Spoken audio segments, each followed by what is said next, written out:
Timeline, 5000 ans d'histoire, Richard Fremder. Oui, comme je vous le disais, autour de Stonehenge, la mort n'est pas une présence discrète, non, loin de là, parce qu'en fait, elle structure le paysage, elle s'impose partout.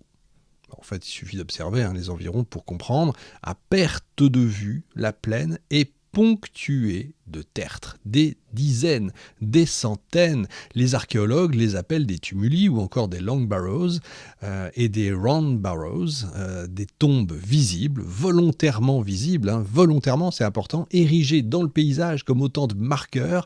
Certaines sont isolées, d'autres sont regroupées par deux, par trois, comme si les morts continuaient eux aussi à former des communautés.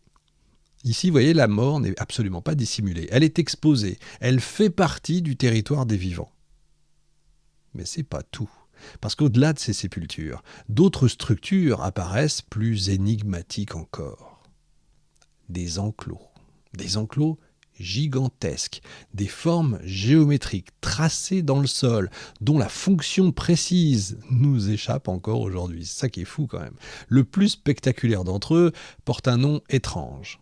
Le cursus. Un immense espace rectangulaire long de plus de, tenez-vous bien, 3 km. 3 km. À cette échelle, on change tout simplement de dimension. C'est plus un monument, 3 km. C'est véritablement un aménagement du paysage lui-même. On est sur des dimensions identiques à ce qu'on peut voir chez les Incas, les Mayas, etc.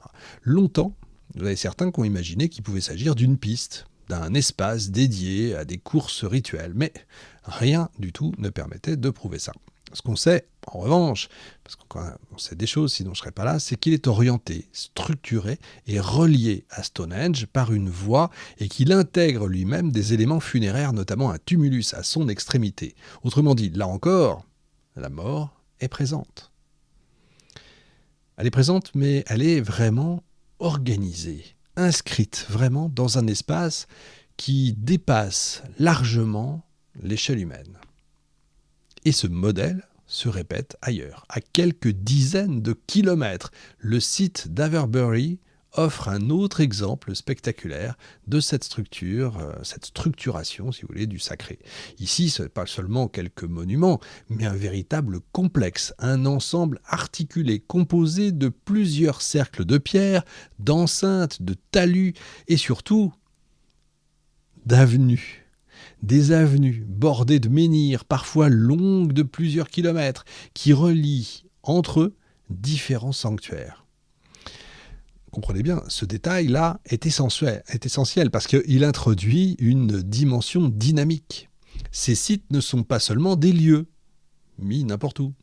Ce sont vraiment des points reliés entre eux par des chemins. Des chemins qui ne servent pas simplement à se déplacer, mais finalement à mettre en scène un parcours, un déplacement qui a du sens, un déplacement ritualisé. Les archéologues, eux, parlent de voies processionnelles.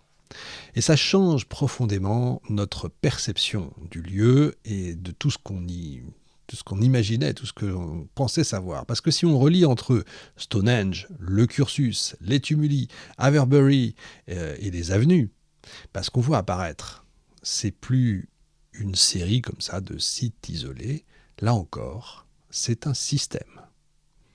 Un système où l'on circule, un système où l'on passe d'un espace à un autre, un système où chaque lieu correspond à une étape.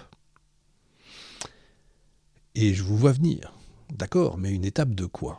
Eh bien justement, oui, c'est toute la question, d'autant que certains de ces ensembles semblent avoir été en concurrence. Averbury, par exemple, pourrait avoir rivalisé avec Stonehenge, comme si plusieurs centres religieux finalement tentaient d'imposer leur influence sur une même région. Et donc ça suppose des enjeux, ça suppose des rivalités, des identités collectives distinctes. Vous me voyez venir, autrement dit, ces monuments ne sont pas seulement religieux, ils sont aussi politiques. Et Vous allez me dire, oui, tout est politique, en tout cas tout est politisé, en tout cas tout est politique, y compris, vous voyez, le néolithique. Ils traduisent l'existence de groupes, de territoires et de pouvoirs. Et pourtant, malgré toutes ces différences, vous avez une constante qui demeure. Partout, la mort est présente. Partout, les défunts occupent une place centrale. Partout, les monuments semblent organiser une relation entre les vivants et les morts, entre le visible et l'invisible. Stonehenge, c'est donc pas une exception.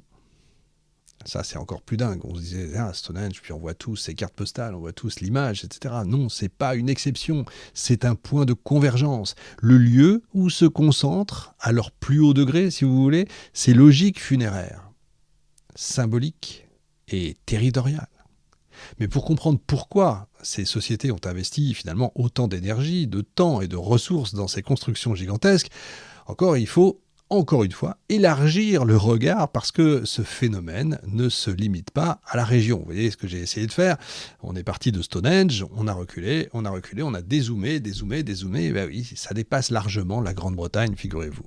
Ça appartient à un mouvement beaucoup plus vaste, à un mouvement qui traverse toute l'Europe, et même au-delà.